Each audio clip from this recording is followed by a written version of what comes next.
سبھی کی یہ جان فوق جانے جگہ مصطفیٰ جان رحمت کی عزیزوں کر چکو تیار جب میرے جنازے کو کفن پہ کلمہ طیب کا فیض عام لکھ دینا، اور مجھے جب قبر میں سرکار کا دیدار ہو جائے تو باغ خلد میں رضواں ہمارا نام لکھ دینا۔ زمین کربلا سے آج بھی آواز آتی ہے، زمین کربلا سے آج بھی آواز آتی ہے، جہاں پہ کفر لکھا ہے وہاں اسلام لکھ دینا۔ اور جو قبر و حشر دوزخ کے عذابوں سے بچاتا ہے، جو قبر و حشر دوزخ کے عذابوں سے بچاتا ہے، مسلمانوں کی قسمت میں یہی سب کام لکھ دینا۔ مسلمانوں کی قسمت میں ستائے پیاس جب آسی کو روز حشر اے آقا، تو اس کے نام کوثر کا چھلکتا جام لکھ دینا۔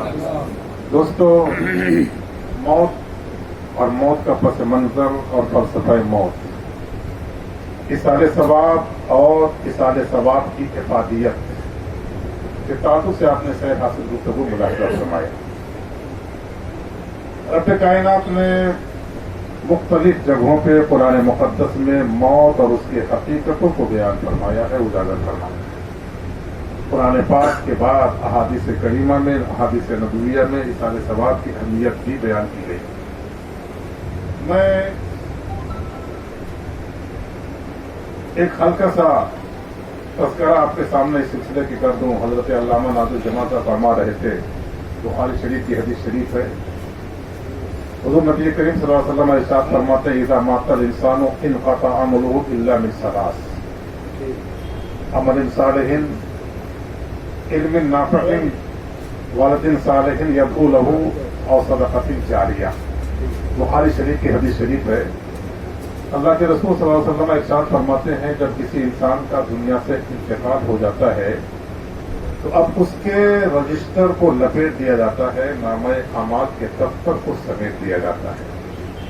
اب وہ مکلف نہیں رہتا، شرعیت اسلامیہ کا تمام کے تمام احکام اس سے موقوف ہو جاتے ہیں۔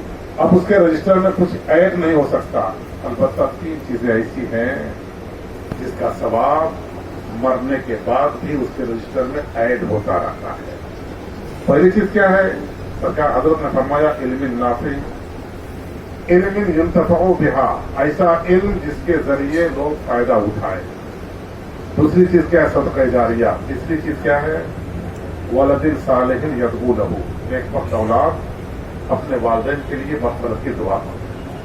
حضرت انس بن مالک رضی اللہ تعالیٰ عنہ سے روایت ہے، اور طبرانی شریف کی حدیث پاک ہے، کہ اگر کسی کے گھر سے کوئی نیکی کا کام کر کے کسی مردے کے لیے اصال ثواب کیا جاتا ہے تو اس نیکی کا ثواب فرشتے نور کی تھالی میں سجاتے ہیں، نور کی تشتری میں سجاتے ہیں، اور اسے اپنے سر پہ اٹھا کر قبرستان لے کے جاتے ہیں، اور جس کے نام سے یہ نیکی بھیجی جاتی ہے، اصال ثواب کیا جاتا ہے، فرشتے اس کا نام لے کر آواز دیتے ہیں، او فلاں ابن فلاں۔ یہ دیکھیے، آپ کے گھر والوں نے قرآن شریف پڑھوایا، علماء کو بلوایا، میلاد النبی کا اہتمام کیا، چنے پہ کلمہ پڑھوایا، غریبوں کو کھانا کھلایا، اس کا ثواب آپ کی روح کو بھیجا گیا ہے۔ حدیث پاک میں آتا ہے، وہ انسان اتنا خوش ہوتا ہے، وہ مردہ اتنا خوش ہوتا ہے کہ اگر کسی کو ساری کائنات کی دولت مل جائے، ساری کائنات کی دولت ملنے کے بعد ایک انسان کو جتنی خوشی ہونی چاہیے، میرے سرکار فرماتے ہیں اس سے کہیں زیادہ خوشی اس مردے کو قبر میں ملا کرتی ہے۔ سبحان اللہ، سبحان اللہ۔ اور سوچیں اور غور فرمائیں، ہم اپنے مرحومین کے لیے کیا کر سکتے ہیں، کیا دے سکتے ہیں؟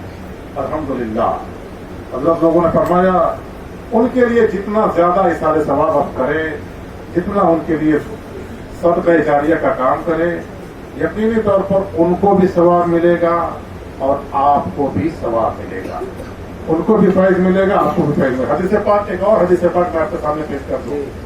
یہ چھوٹے چھوٹے